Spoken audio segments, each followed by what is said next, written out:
So here is episode 2, Warhammer 40k. We're still waiting on Josh, so I'm going to go ahead and introduce us with me as Chris, and...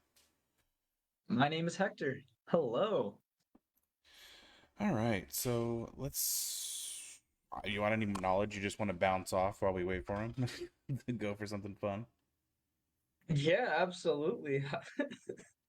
We could we could go over today's card of the day, the Pyromancer's goggles. Oh, you like that? You like that I tossed that on there? I wanted to Oh see... yeah, I did. Dude, the amount of conversation... So I'm going to tag you when I get off of this. Yeah. I cross post on a bunch of 30 or 40,000 person pages. Wow. Yeah, Okay. and because my posts have been getting so much traction, the admins are letting me do it. Um, so like, Nice. yeah, so like, dude, I have 40 or 50 people threads on every one of these cards. So I'm gonna tag you in the conversation that you suggesting that sparked, but it's a fucking long one. They're still talking about it right now. Like, Nice, nice. No, it's a great card. Like it's very specific to the decks, right? That it goes into. But I mean, it gives you one mana, which is for five, it's bad, right? That's the downside. But the thing is, it copies spells. So, like, let's say you do that, the Jaya's emulating Inferno, right? You can do it for the cost of it doing like 5 damage, right? For like 6, and you don't have to pay an extra 5. You could just pay the one with the one of that 5 with the Pyromancer's goggle, and you're dealing 10 to everything, right, which is because you're crazy. copying the spell. I know, it's nuts. I mean, it's just a really good card. I used it in Bergi. I used a Bergi deck where I would copy literally Crackling with Power. That's my favorite card. It's one of mine now, although the one that did the kill shot was Jaya, so Yeah, but it's same they're both, principle, yeah. It's essentially the yeah. same thing. The only actually crackling's better because it's not legendary, so you can cast it without a legendary. That's wait. There's no Yeah, it's a Oh, legendary sorcery. If I hadn't had my commander out, it wouldn't have worked. you don't need. I gotta read Jaya real quick. Uh, cause I'm pretty sure that's written on the card. wow, that's new. Well, it's not new. It's just it's New information. specific to a it's specific to a certain cycle of sorceries. Uh, that I haven't seen in a very long time because there aren't a lot of like legendary sorceries and stuff. Right. The I mean, Urza's blast, the ruinous blast, like that I think it came in the same cycle. So not a lot of those out there. So it's just a cool card either way. yeah, no, I Sort totally agree. Honestly, I that spell slinger thing, once budget's over, it's gonna be super fun to take the time and just throw like I don't want to mess with it too much. I'm gonna do like very incremental changes because I want to see how each change Uh-huh. will affect the flow. But Right. I'm very excited to be let loose on it. For sure. Uh, so Jaya's emulating Inferno, Urza's Rune's Blast, Kamal's Druid Vow, and Karn's Temporal Sundering. Oh, and Yawgmoth Vial's Offering. Those are the 5 uh legendary spells. That's it. It's only 5 of them. And there's only like two that are viable. I think Karn's is kind of good because it gives you an extra turn, but you have to have a legendary creature on the field, and then you have to return one target permanent to its owner's hand, which it's relevant. But I think out of all of them, Karns, Urza, and Jaya's are the best legendary sorceries out of those 5. Hey, did you know that there was this noob in a pod I was playing in yesterday that tried to play Gifts Ungiven? Didn't even know it was banned? Nerd. Dude, sometimes you just got to throw people out of the pod. Yeah. Like, Yeah, just he shouldn't get have them even out been of able to here. play. Yeah, fucking noobs. He didn't even know the rules. How could Yeah, he? who doesn't know the ban list by heart? Um, It's all right. He decided to win the tournament anyways, so we're yeah. good. Yeah. I mean, it was. Welcome.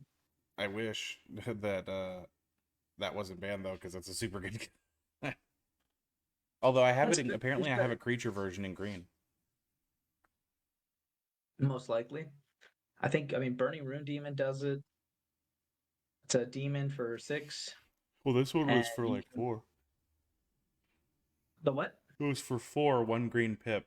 I don't remember what the name is. I'll have to look at it, but I'm running on 1 brain cell, so it's like um No, yeah. I mean, there's a bunch of cards that do gifts on giving. I guess. Oh, and then there's oh yeah, that's the new card that you're talking about. yeah, I have Mhm. it in my book because I somehow I've already acquired it. Um, Yep, I know which one you're talking about. And then you show 4 cards, and then 2 go to the grave, 2 go. Yeah, it's green's gift and giving. dude, It's just not being standard yet. right, but it's only creatures, so it's a little less Yeah, broken. So they're like, we won't ban this. yeah, a little less broken. Yeah, well, I mean, in creature heavy decks, it's just as broken, but whatever. Cascade would be like, oh no, you gave me Maelstrom Wanderer, Apex, fucking 2 other really large creatures. Which one will you give me? I wouldn't go for the big creatures. I'd go for the small ones, and then that way I get them out of my deck, so I don't have to draw them. Yeah, and then they give me 2 creatures that I can use, and then 2 creatures that go to the grave, right? And one of the 4 is going to be Eternal Witness, so they're going to throw that one in the grave no matter what. Because if not, then they're Then you're giving me getting Eternal three Witness and cards, yeah. whatever.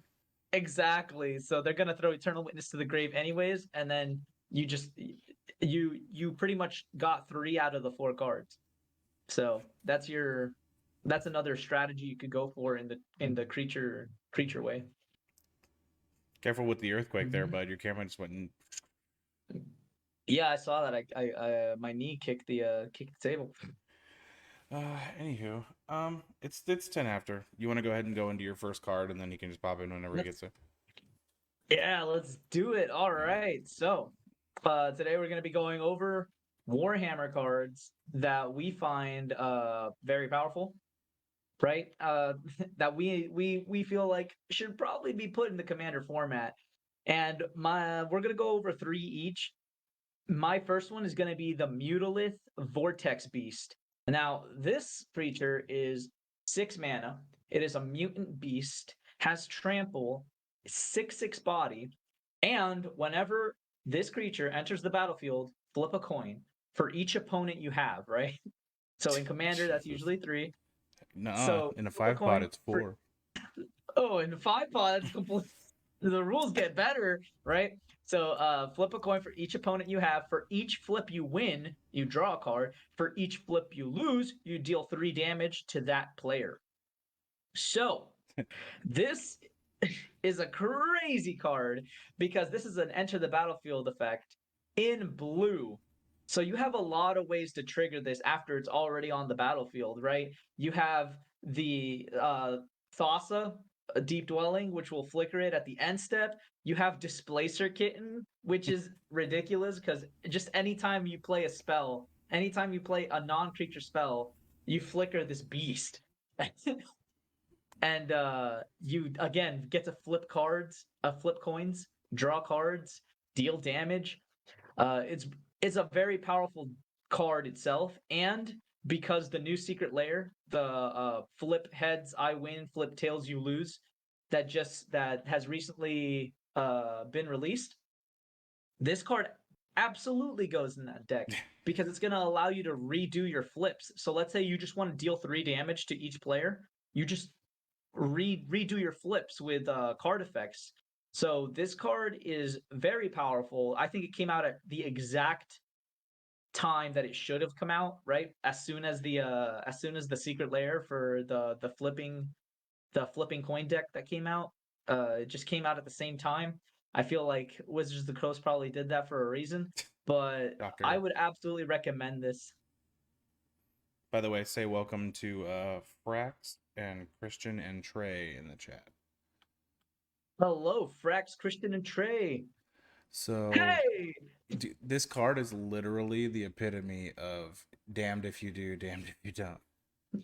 Like, isn't it great? it's kind of sky. I kind of hate love it. I just I'm looking at it and I'm like, I want to hate this, but I love it. Like, especially Yeah, because it's you an should. is it. It's in a spell slinger deck, and Yeah. it does each effect relates to its colors, right? So the blue one relates to blue. I mean, the draw card relates to blue, and then deal 3 damage relates to red. So I mean, would it's very thematic. It's different because it's a mutant beast. Usually wizards are doing this kind of thing, and it has trample. I feel like it should have been green as well. Why not, right? 6/6 Yeah. trampling beast. I'll just throw it in a Temur deck. That's because that's exactly what it needed. It needed more stuff. I'm throwing this in my Digimon deck, which is Illuna, the Apex of Wishes, as my commander. Yeah. Chat said that they would love to have the coin flip deck. So everybody's real in for the coin flip. I honestly, it Do makes it. my butthole pucker. I'm just like, because I have the worst luck in the world. So Uh-huh. there is no losing with this one. So for once, it's okay. But if I could, Oh, I'll find a way. I mean, the flip a coin deck is actually pretty cheap if you make it without buying the secret layer. It's just the secret layer is $100, but all the cards are foil and alternate art. So they did a really good job on that one. So Yeah, you there's could. that. There's cards. hmm Oh, I'm sorry. I'm just Go ahead. making sure the chat that you can because you can't see it, which we need to work on. Um, talking about they're working on decks and they're talking about wanting to get Mutalith for the deck that he's working on. What deck are you working on? You can go ahead and keep going while he's. Oh, well, if you're making the flip a coin deck, Usury, the Fortune's Flame, absolute banger of a card. This is a 3 mana Ifrit legendary creature. If you want this to be your commander, I would recommend it. He's All right, so building he's 3 mana. Be'lakor. Bellicor, that's funny. Yeah, We just that's a played good card too. Be'lakor last night. Yep, and because you want to be blinking Bellicor, you can always just swap the person you're blinking to Mutalith. So again, that's like a secondary commander. Yeah, it sounds like So good old kitten comes in too. Just throwing that out there. Kitten goes in, yeah. Kitten goes in. I would still put Usury. I would still put Usury because it's like a third commander. Why not, right? So whenever he attacks, you choose a number between 1 and 5 and you flip that many coins. And for Jesus every Christ. flip you win, you draw a card. He has a usury in Nekusar. Nice. Yep. There you go. Synergies. It's amazing how that works, huh? I know because all of those can run those red and blue cards, and if you can make any of those decks into a flip a coin deck, you don't have to use the specific commanders that come in the secret layer. Right. You could rotate it around for anything that makes sense, synergies wise. Yep. Okay, Yep. so I think we're on to the next card then, right? Yep. Your go. No, no, no. You want to just pass back and forth? We can, yeah. Or do you want me to keep going? It's up to you. Yeah, we'll just pass back and forth. I'll do one. Do it. So my first card is one of my. Honestly, I scooped it up from someone in this chat, right as we released it. So I'm gonna talk about Poxwalkers. I like that it has the center. So I was working on Muldrotha for like 60 years, what feels like, trying to make it work for under $100, which I would say is a not large success.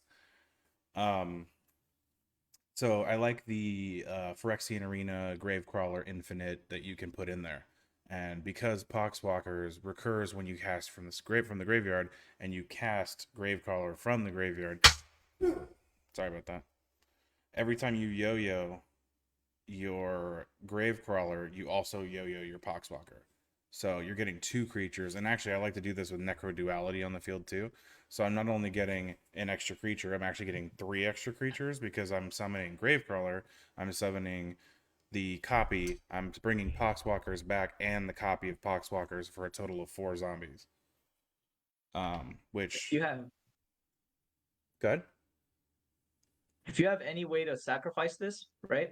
It's gonna come back 3 times per turn in a Muldrotha deck, right? Because you can cast 3 different spells from your graveyard every turn with Muldrotha. Yeah, So you can, artifact, fucking yep, creature. enchantment. Uh, man, that's Any yeah, it's so anything works. good. Uh-huh. So Muldrotha is very powerful. So let's say you don't have the Gravecrawler combo and you just have Ashnod's Altar. We'll just go with that, right? Or not is that the one that gives you 2 mana? I'm pretty sure that's Yeah, the one that gives you Ashnod's 2 is the one mana. that gives you Yeah. two colorless. So you sacrifice Poxwalker, you get 2 mana. You use that 2 mana to cast something from your grave using Muldrotha's effect. You get Poxwalker back as well. Sacrifice the Poxwalker. You just reduce 3 spells in your graveyard by 2, and then at the end of it all, you still get Poxwalker out on the battlefield, so you can reduce cards in your hand. You can like, there's just so much you can do with Poxwalker. And not only that, but he kind of counts as removal because of his death touch. Like that's irrelevant when it's just sitting out there. If the opponent has no flyers or any evasion, it's gonna kill anything Something. that tries to attack you. This is Yeah. gonna kill something. I like it honestly. Like chat's talking about. I got it from Christian, and they're calling it another Mhm. grave crawler. But no, I as soon as I saw, I actually tried to buy it like 3 months or not 3 months, like 3 weeks before Warhammer dropped, and I didn't Mhm. realize that it didn't exist in any other set. So I'm looking on the card store and I'm like, why don't they have this? Why is it only pre-release or like a pre-order? And I had to go look and I Mhm. was like, Jesus. Yeah, don't worry. It's only $7 now. Yeah. Yeah, no. I have one, so I don't need to buy it, but cool. Good, good. Yeah, it did go up in price. I remember like when the set released, it wasn't that much money for sure. It was like maybe $3. But with how Warhammer's been going lately, the card prices have been going up. So Poxwalker definitely worth the grab if you can. He's Oh, here, look, the he's man, the joining us, myth, the legend. Roroni Kenshin. Yeah. Hey. I got so much shit to do around the house. I'm not gonna be able to do this one. Okay, you're good. Okay, So you just get this one knocked out, and I'll join you on the next one. that's fine. No Although it's live, worries. you probably could have We just texted me. Yeah, I know. Just I thought I'd pop in real quick and just say hey. derailed. Yeah, Buddy. no man. worries. I'm sorry. That's fine. Do Don't what you worry gotta do, about buddy. it. All right, I'll see you guys later. See you. Take care. All Yeah, right. so Poxwalker, That's so pretty good. Poxwalker. Oh man. Okay. So I'm done with Poxwalkers, I think, for now. Because it's pretty simplistic. It's not like it's Yeah. a crazy Well, explanation. Like you can just look at it and kind of know got what it's for. it's got some graveyard synergy, right? Yeah. Just a little bit. But Yeah. so your next card would be, so we're just gonna backseat his. We'll just do our six. So you're going into Okay. Necron, right? We're gonna ride that graveyard train and we're gonna go into Necron Deathmark. So this this replaces a lot of cards. This is now a staple in many cards. And yes, it goes in Muldrotha, but we're not gonna say Muldrotha right now. We're gonna go into other decks just to show you what this card can do. How All right, dare so you? Necron Deathmark is a 5 CMC, right? He's three colorless, 2 black pips, artifact creature Necron. Okay, artifact is relevant, right? Because you can just recur it if you're trying to recur artifacts and creatures, right? A lot of synergies there. He's got Flash, which is very, very powerful. You can just hold up that mana and be able to cast this card. He's a 5/3 body, so that's okay. We don't really care about that. When Necron Deathmark enters the battlefield, destroy up to 1 target creature, and target player mills 3 cards. This Why aren't we card, talking about Muldrotha then? Because if you're milling cards, I Muldrotha know. or actually no, Muldrotha is the key. This card is perfect for that deck. I know. I already said he's perfect for Muldrotha, though. We already talked about Muldrotha. We're gonna go give this spotlight to a different commander right now. We never stop talking about Muldrotha life. No, we got to give it to someone else. I'm gonna give it to Chainer this time. Of course you are, you fanatic. Chainer's awesome, and this is perfect for Chainer because one, Chainer doesn't want to be spending too much mana to cast creatures from the graveyard. And before Necron Deathmark was here, Chainer decks ran Noxious Gearhulk, which does about the same thing, but you gain life equal to the creature that it kills, and it's 6 mana instead of 5. But this changes the game a lot because you can cast this on your opponent's turn with Chainer's ability, right? From your graveyard because it has flash. So you can discard a card, cast Necron Deathmark on your opponent's turn, kill something. So you can, this Necron Deathmark being in your grave is already set up. Not only that, but just like in Muldrotha, this fills Chainer's graveyard because you can target yourself and mill 3 cards. It's also a 5/3 body, so it can block, and then as soon as it dies, you get Chainer's ability again. So it's very, very good. Necron Deathmark replaces Noxious Gearhulk, or it's kind of like a higher end Chupacabra. It's that flash and being an artifact that and the lower CMC that really bring it up a notch from all those other cards. I can't really think of anything wrong with it.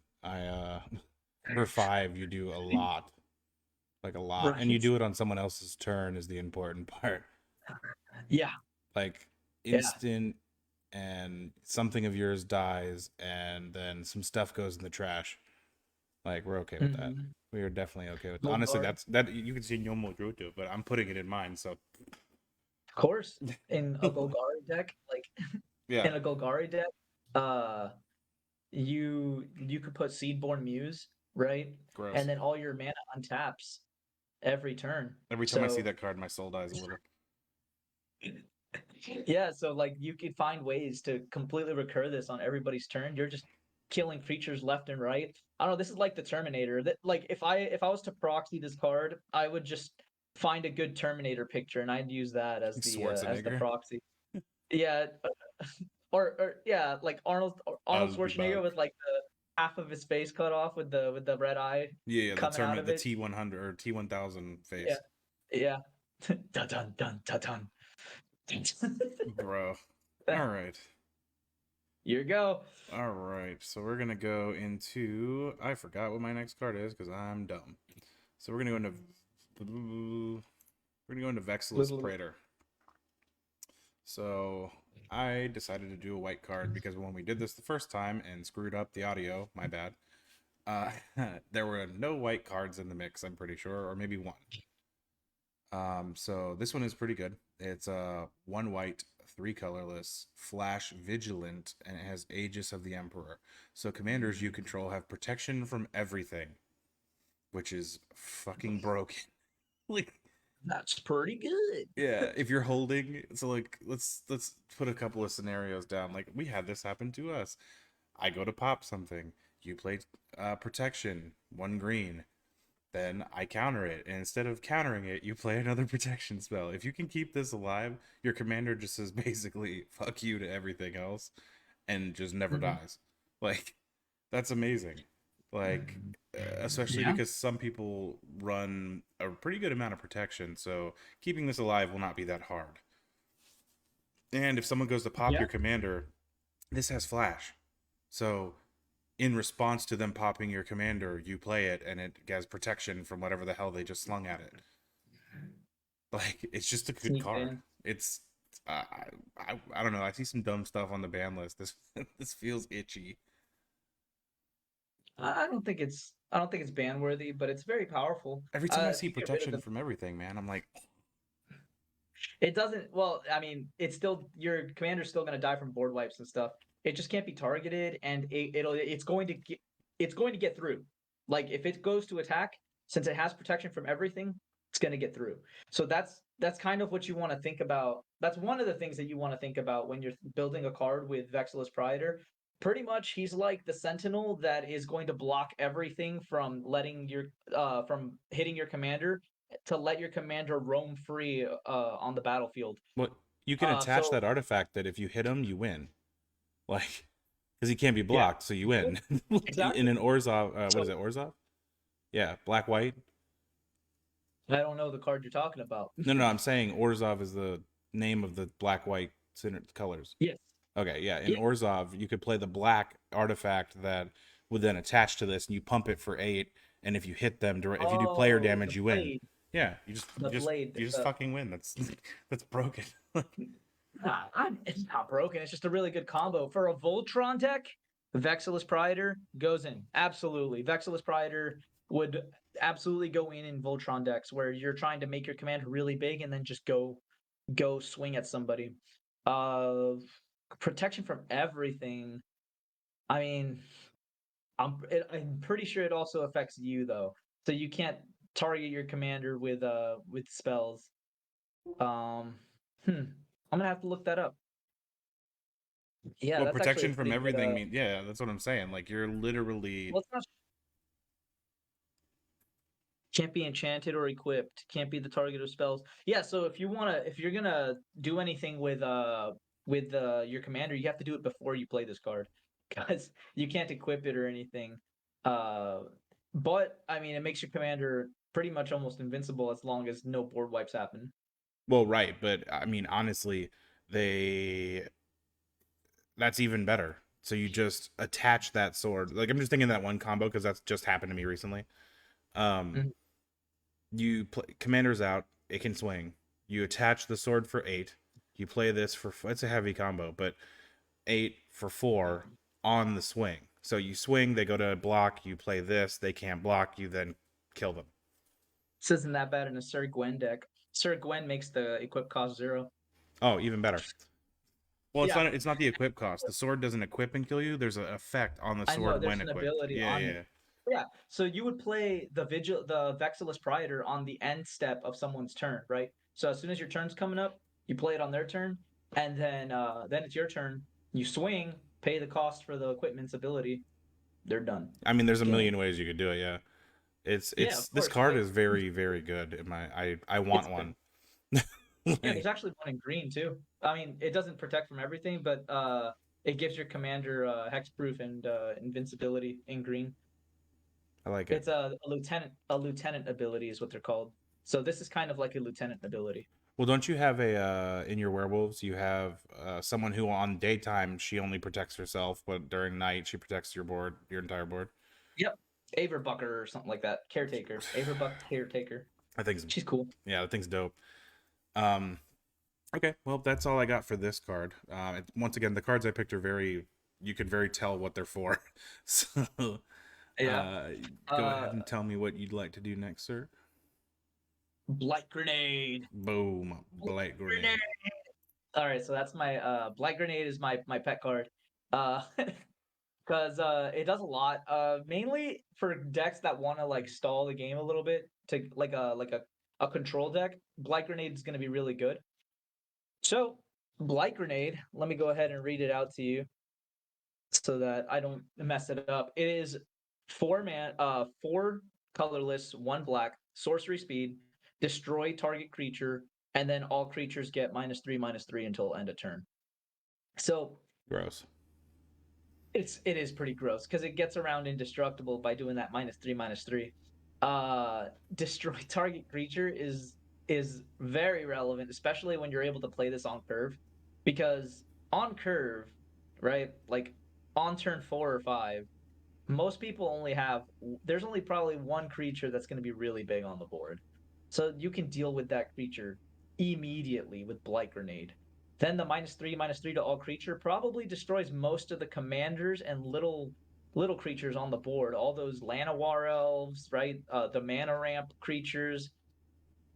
It gets rid of Esper Sentinels. It gets rid of Happiness. Ragavan. Gets rid of happiness. Yeah, just gets rid of so much. So Blight Grenade is the is one of those. It's like being able to languish or damnation very very early in the game, and this is going to get you a lot of advantage. This is probably the best board wipe in the Warhammer sets, and I'm just glad that it was made because I can get around indestructible. I can get around like if I swing and I deal some damage to a creature and then do this, that creature's gonna die because it's gonna get the -3/-3 anyways. There's just a lot of ways to play this card, and it's only 5 mana, so I would absolutely put this in most of my black decks I mean, for sure. me too. Chat had a question. They were asked because they don't know if it's on our list. They wanted to know about Geeson, Starn, and Kelomorph. It's in Cat, response to what he was how do you saying. spell that? Kelomorph or Geeson? Geeson. Gyson.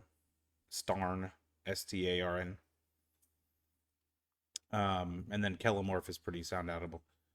Interesting. GHY? Yeah, it says Gyson space Starn. Starn. Well, GHY isn't showing anything. You want to check the spelling on that, Trey? And then Keller. Oh, Gearson. It's Gearson Kellamore. Yeah, he's broken. if we're gonna talk Oh about wait, him, that's he's one word. broken. Okay, yeah, I didn't even see the card, so. No, you're good. A Gearson Starn Kellamorph is a broken commander. Very, very powerful. It has Ward 2, so it already come. This is a card. This is one of those cards like Prosper, Shurikai, where it just gives you so much value that the commander's just really powerful. So it has Ward, so it's already protecting itself. It's Gross. 3 mana, so it's coming out early. Wait, what's the And then ward value? Ward, it's 2. Oh, okay. I didn't know what the number was So for. you want a Swords to Plowshare? That's going to cost you 3. You want a Beast Within? That's 5 mana you're going to pay to get this thing out of here. Or we board wipe. Blight Grenade. Yeah, Blight Blight Grenade. Get wrecked, nerd. Yeah, Blight Grenade will do it because it's a 3/2. Blight So, Grenade gets the whenever- job done. There you go. So whenever another source you control deals exactly 1 damage, right, to a permanent or player, this creature deals 2 damage to that permanent or player. So it doubles the amount of damage done if you're dealing 1 damage. You can fill the deck with so many things like Pyrohemia, which deals 1 damage to creatures and players. Deals 1 damage to creatures and player, but it's an enchantment, so you can just tap 1 red, deal 1 damage to each creature and player, and then do it again. It's going to be 2 damage every time you do it. That's the Is It one, right? Yes, Gearson is the Is It one. Oh, I'm stupid. I have it in my Spellslinger. Yeah, it's a very ridiculous card. Oh god. Card knowledge. Just having protection, the power that it has, the mana value that it has is very small, right? 3 mana, like that's nothing. That's like a Tovolar, right? Like I'm gonna draw cards on turn 3 for sure. Yeah, no shit. He's like, and I'm gonna draw 7 cards. Yeah. So Gearson, if you're building him, it has to be a very specific deck. So I don't like the card because it's a very like I don't like the card mainly because it's too powerful for the format. But if you're gonna build this deck, it has to be a very specific way. So you don't throw this card in any deck. It's just very powerful though. So that's what I think about Gearson, Starn, Kellamorph. It's in my Spellslinger deck, so Hell yeah. So I obviously agree that it's it's a good card. Although dude, Yeah. I'm not gonna lie, the one brain cell's working real hard right now because I didn't even recognize the name. No, don't worry, I didn't either.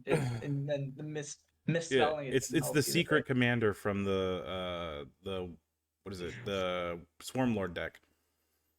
It's the secret commander. Oh wow, it is. It is a Tyranid. That's crazy. Yeah, it's in that's where I got it from. But okay, so then let's hit. I had a card. Yes, I do. Aha! It is a card we both picked together. It is a team card. So Scepter of Eternal Glory. So this is first of all legendary artifact. Whoop whoop goes in Joda. Because I'm just gonna keep throwing legendary stuff in Joda until my day is over. I'm not kidding. I really am gonna put this in Joda.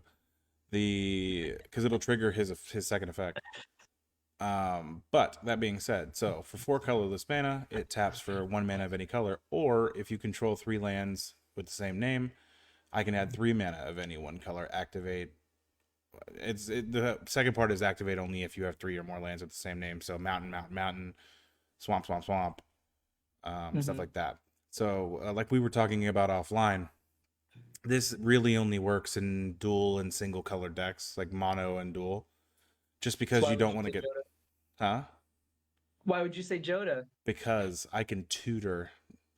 Actually, it's for the Cascade. I don't even care. It taps for 1, so it does 2 things for that deck.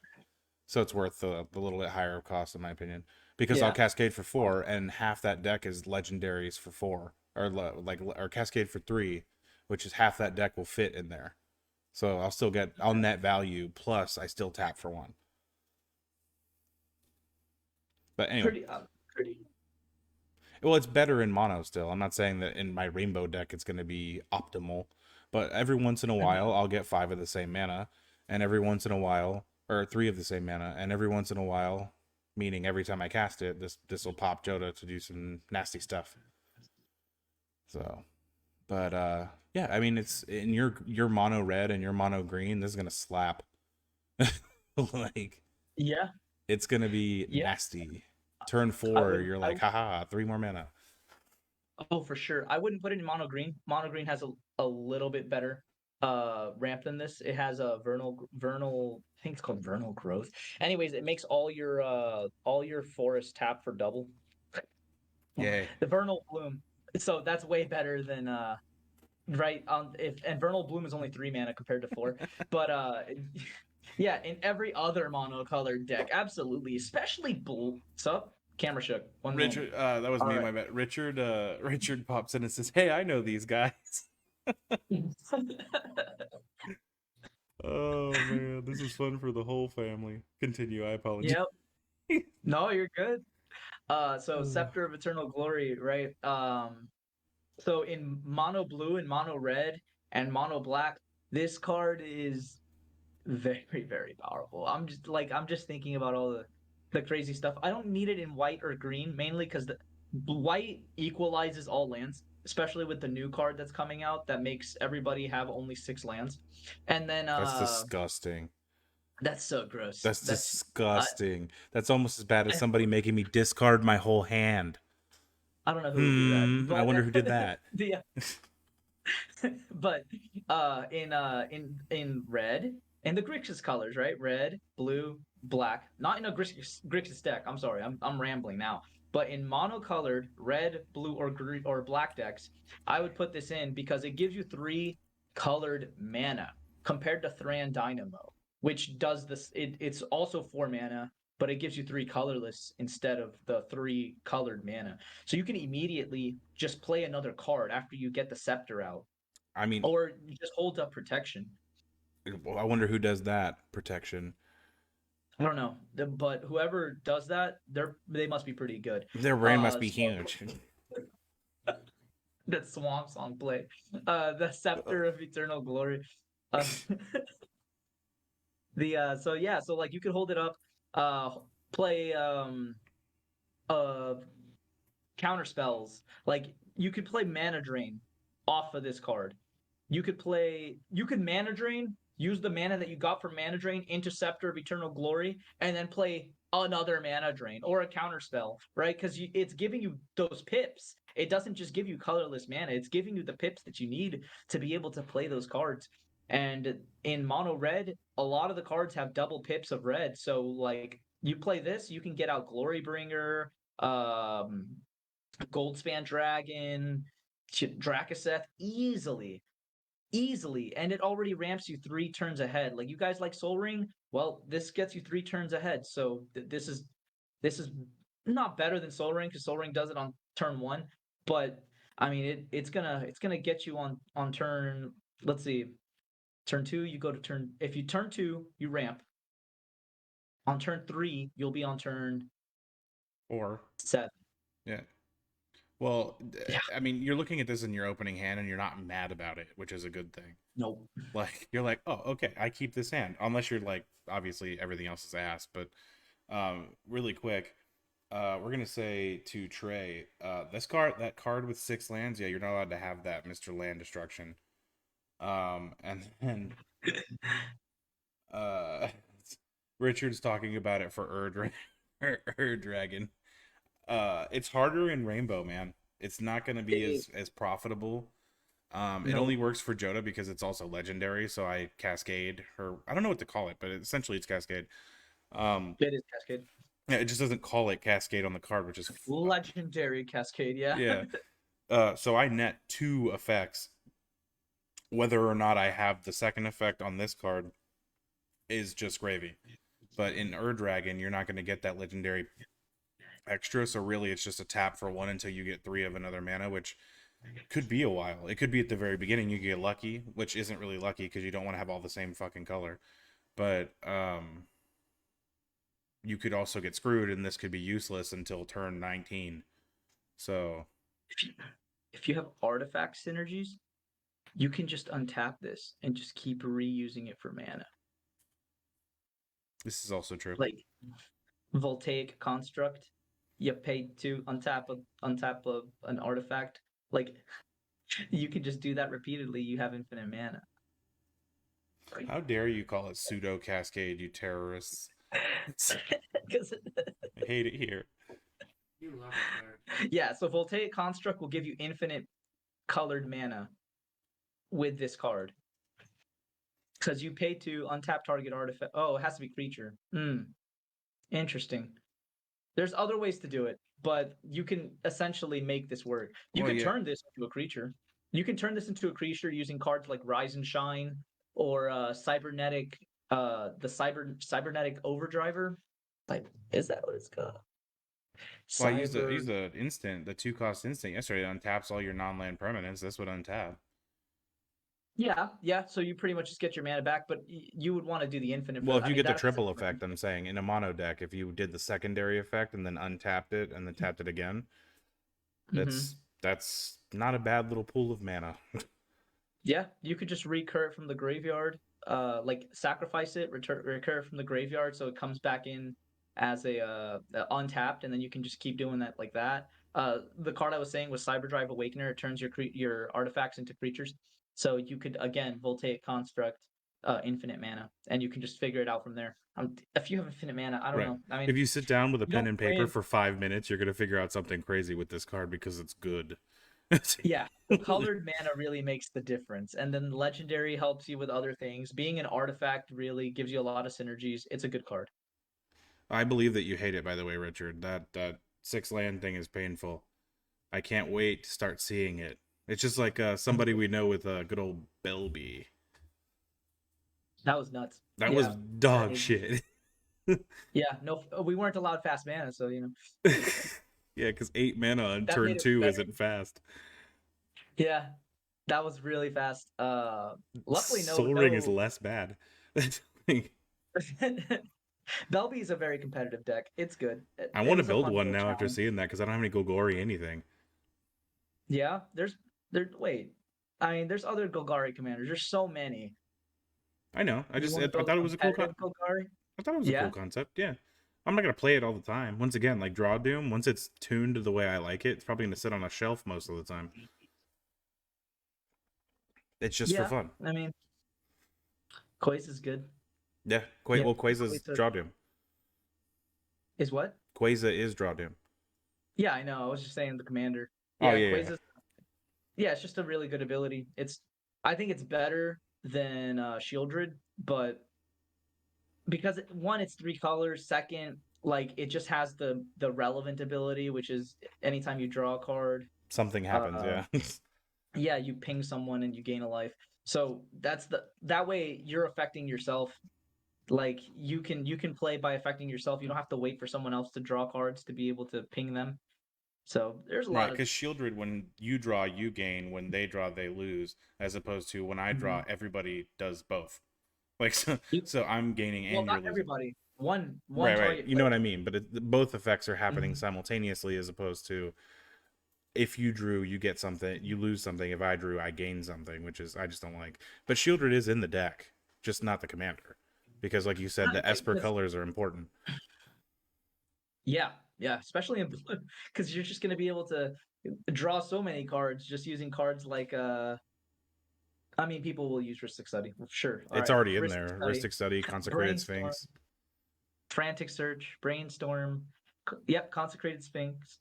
There's just so many cards that draw you cards in blue. You can use the new one, Defiler Sphinx, the Defiler.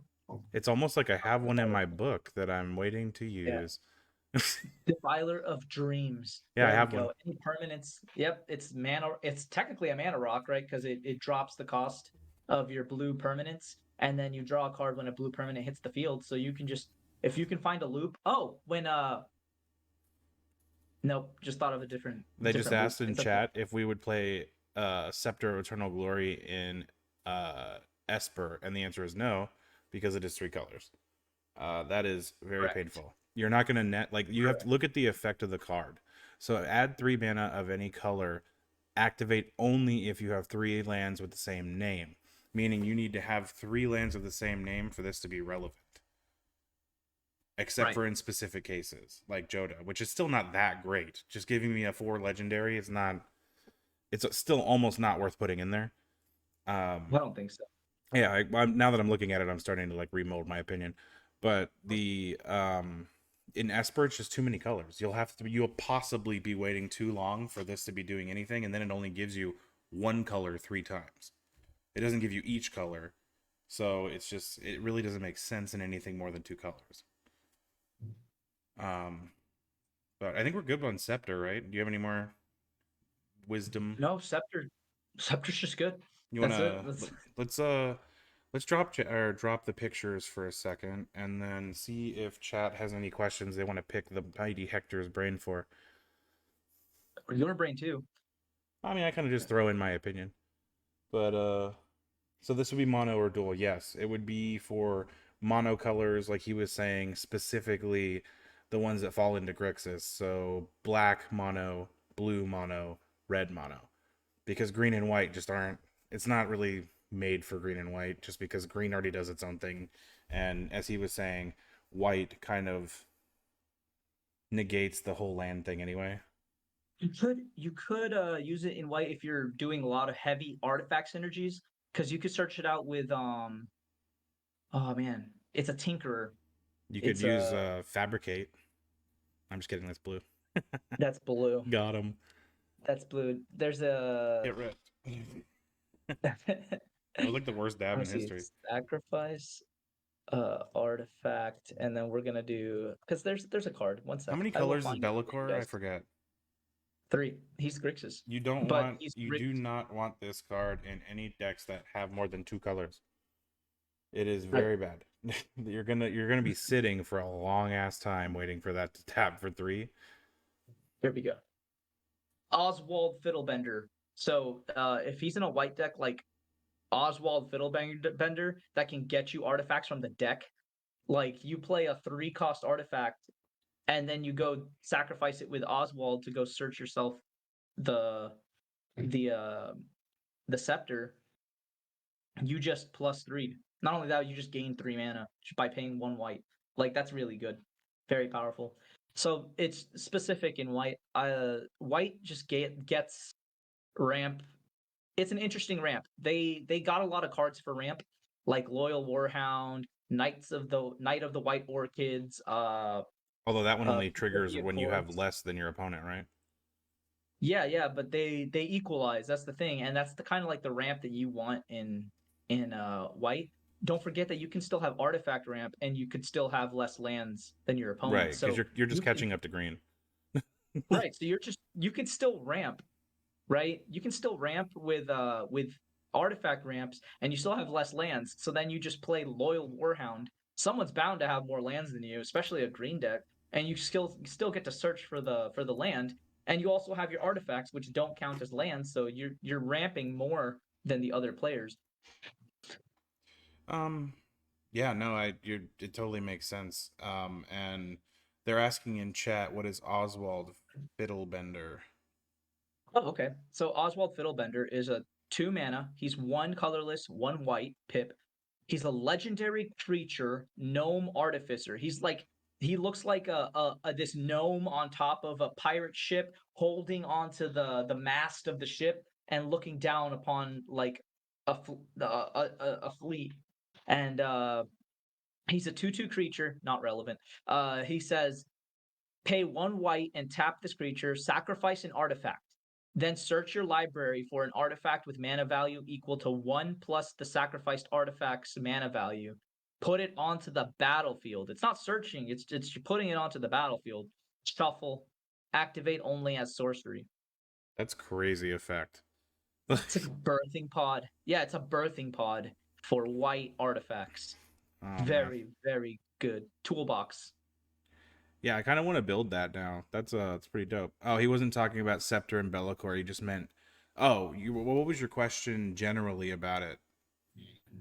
What about my future deck Bellicor? So he wants to know some synergies for Bellicor. Synergies? Well, Yeah. the beast that we talked about at the beginning of the video. So if you haven't seen that portion, I can put it back on the screen if you want. Yeah, sure. So that's gonna help you out because it's also counts as a demon, right? So as soon as it comes out, it's gonna deal its damage. It's not much, it's 2 damage, but it deals its damage wherever you want because of Bellacor's ability. Other cards that you want, Displacer Kitten and Be'lakor, because you can blink Be'lakor himself, right? So you're gonna draw a card off of just blinking Be'lakor. Or you can blink a different demon and then deal damage to other players, right? So you can we just felt bounce that. demons. Yep. Other cards you want to put in. So anything that for sure you want to protect Be'lakor, put blinking options instead of so put things that blink him so that they remove the target, right? So because let's say you have planar incision or essence flux. We're gonna go with essence flux, all right? Let me read it for you for protection. It's 1 mana. Okay, I'm pretty sure you can hold up 1 mana. I can't do it. Exile target. It's instant speed. Exile target creature you control, then return that card to the battlefield under its owner's control. And if it's a spirit, put a 1/1 on it. You don't care about that. What you just did, right? Someone tries to like Chaos Warp Be'lakor. You play Essence Flux. You exile Be'lakor. He's gone, and then he comes back. He's no longer the target of Chaos Warp. So Chaos Warp fizzles out, and then his effect activates again. So you draw cards equal to the demons that you control, right? So you're drawing because you played Essence Flux. You spent 1 mana to draw cards, and then if you're protecting something else, like another demon, you're spending 1 mana to deal damage to something. Well, There's like I would protect Be'lakor as much as possible. And yeah. you can flicker it repeatedly with Warstorm Surge too.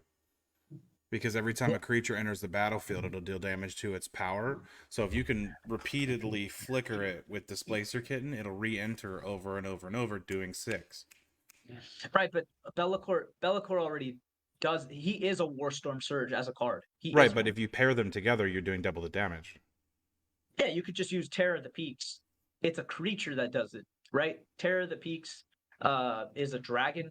It's a creature. It has ward. It has its own protection, and it does the same thing as Warstorm Surge. I think if you put all 3 of them, Warstorm Surge, Terror of the Peaks, and Be'lakor, you already have your win con, right? Mm-hmm. Those are your win 100%. cons. That's 18 damage per flicker, right? It should be 11. Is it 11? Because is it have- Warstorm? Okay, yeah, I see. So Terror of the Peaks does 6. Warstorm will do 6. No, it's 12. 6. So you're okay. If all 3, let's not put all 3 on the field. Let's just put Terror of the Peaks and Be'lakor. Just those 2 alone. Okay. You Essence Flux the Be'lakor. You're gonna draw cards, and then you're gonna deal damage equal to Bellacor's power because of Terror of the Peaks ability. If you flicker a different demon, any other demon, right? You have Terror of the Peaks, Be'lakor, and another demon. You flicker that demon. Let's say the Mutalith. Just out of curiosity, right?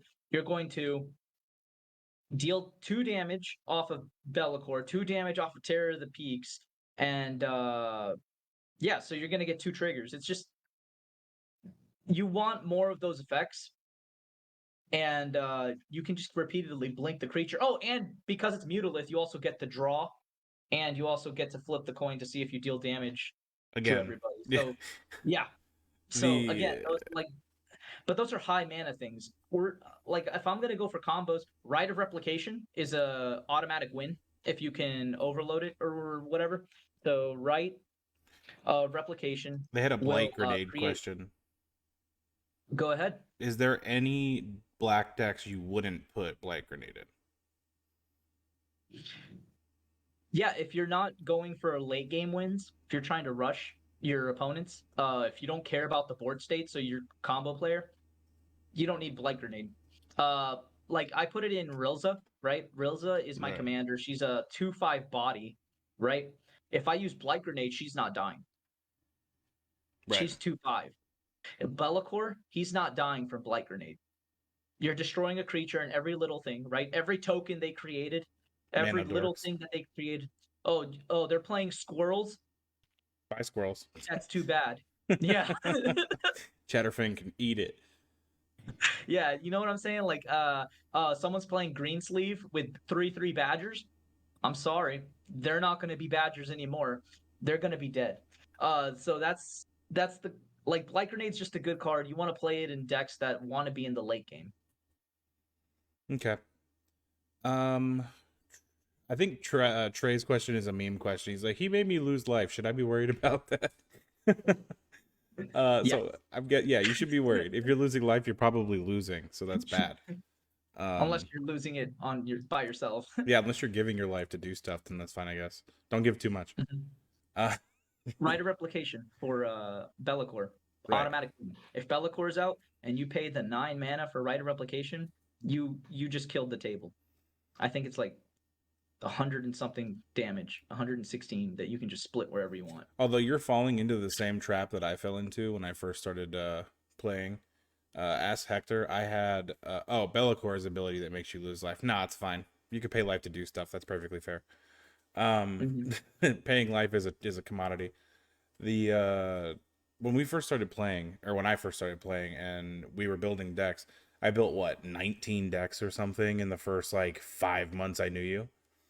I Like, tried to stop you. yeah. So I'm gonna give you the same advice he gave me that I didn't listen to, and you should slow down because you have Jorn and you have Nismet, and then you're working on a third one right now, and you're a month in. So I would take time to tune the 3 that you have before building a Be'lakor or before building. It's only one line. I promise you, I still have 19 decks floating around here somewhere, and half of them are not done because I'm focusing on the ones that I truly like, and playing is the only way you'll figure out which one of those they are. I know Let's you're not not go asking into that, about Be'lakor. I'm saying you were talking about other decks before. So just make sure that you take the time to focus and show the ones that you've already made love, so that they can be the best decks that they can be before you move on to something else. Yeah, I was gonna mention that. You have to play with the deck a lot to find out what its weaknesses are, because one game isn't gonna give you a good I guess web of it's not gonna give you enough statistics. Okay, just to Right. put it into that. Like I could play a game and not get any card draw, but I might have already put enough card draw. It was just I didn't shuffle my deck correctly. So you got to play a lot of games with your deck, and I know it gets. I mean, I play games and then I switch the commander out immediately after I play a game with a deck, right? But that's because I already have those decks. I know they work, right? If I don't know a deck works, I'm gonna play that deck until I figure out, okay, why did I lose? What could have I done better with that last turn, right? It's like you're Because Renata. not only yeah, exactly. Renata didn't work. I realized it's a counter deck where you put counters on all your creatures. That's all she does, and she does very little to affect the board state. So I'm always behind compared to everyone else. Playing against commanders like Prosper that give you treasure, draw, and Prosper himself has a way to kill creatures. Like Renata just giving 1/1s to my creatures, it's not enough. So I had to switch out the commander. I know it sucks, right? Because I put a lot of protection for creatures with +1/+1 counters, but it's not worth it. Renata just it doesn't work Which is as the crazy because commander he in the still 90. won games. Yeah. Like, don't get it twisted. The deck was not unusable. It was just not decimate all, which is what he prefers. Right, I can't play against higher level of gameplay, Yeah, that's and fair. I can't sit down at a table where people play high level commanders, and which is mostly all the time, right? People usually just want to play commanders that they net decked off the internet. Oh, I remember, another channel suggested this whole deck, and I just built it, and it's some overpowered I don't know, Shurikai, for example. I have my own Shurikai deck, but that's because I like Gundam. But like people will do Shurikai decks, and you're just like, that's too much value. I can't play Renata into that. Trey just volunteered to play against your Renata deck. Yeah, you know what? I think I could rebuild Renata if you want to play against it. I Don't could get it definitely do twisted. that It's for still you. pretty good. Like you're gonna have your hands full, buddy, and it definitely moves. You did not have trouble Yeah, moving through the deck. if you guys want a deck list for that, I still have the deck list, so just let me know. Yeah, go in this video after and post it in the comments. Okay. So For Renata. And yeah. it's not for high level gameplay. It's powerful, but it's not for high level gameplay. Honestly, the deck list they should be interested to see is with all the recursion we've been talking about is you should post your chainer deck list. The Chainer deck list? Yeah. Ooh. I'm trying to make room for activated sleeper in that deck, but it's just the space is tight. It's a discard chainer, so you're all discarding your hands, Oh, I'm and you're aware not. because I discarded my entire fucking hand and then sat there for 6 turns waiting to recoup some cards. Yeah, Chainer doesn't care because he plays the spells out of the graveyard. So you guys are discarding your hands. I'm just putting my hand somewhere else to use. Don't be negative, buddy. Trey, your decks are getting good, and definitely with the dragons, we can sit down like this weekend or something and go through another round of tuning if you want. I mean, I know Hector loves to tinker, so there's definitely Mhm. cards. There's definitely cards in there that weren't optimal.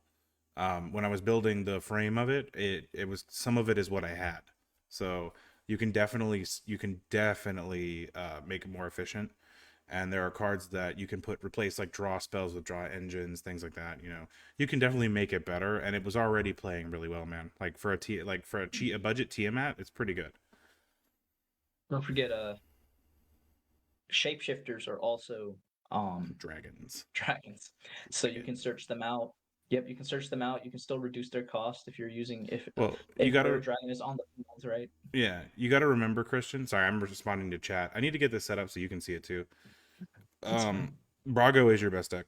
Um, Jorn, remember Hector looked at the list already, and then I put it together. Um, so I mean, unless you're gonna spend an obscene amount of money, there's not like an insane amount we're gonna do to that one. I can Um, take a look at it again. yeah, I mean it's not perfect, but You can, and remember I handed you the list before he bought anything. hey, what we can do is for the next video we could have someone give us a deck and we can give them suggestions on what to take out and put in, what to swap out, and keep it budget. Yeah, well, honestly, Christian, send me the link to your Scryfall for it, and next week we'll just go through your Jorn deck. That work for you? If that's what you want. Yeah, well, he already sends it to me twice a week anyway, so it's fine. the All right. that Jorn is my brainchild, my friend. We'll make it very, very good Very for yucky. less than $100.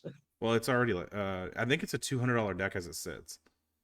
All right, so let's keep the budget at $200. It's gonna make it a lot better. The idea that I have in my head is we're gonna keep it green, mainly green, and then just go from there because the deck only relies on snow permanents, and you just want to attack with Jorn really fast. That's it. So That's what like he's I would yeah. put Concordant Crossroads, Lightning Greaves, um, for anything that allows to get haste really fast, so that on turn 3 it's gonna come out, it's gonna attack, you get all your mana back, you can play another card, or hold up protection. That's the main thing, right? Because everyone's gonna get rid of Jorn as soon as they see it. It's a very competitive card.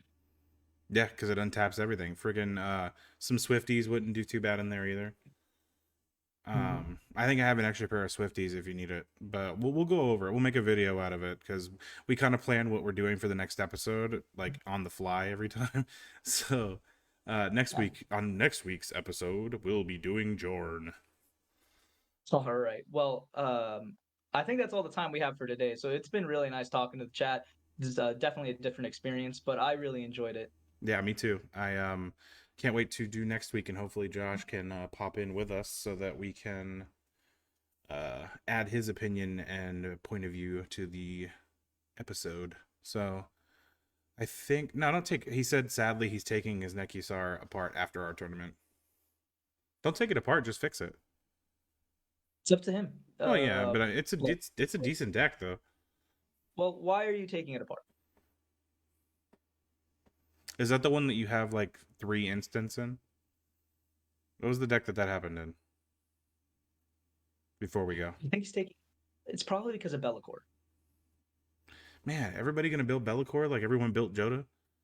No, yeah, Bellacor's a really good commander. It's so much value. It draws you cards. It's a win con.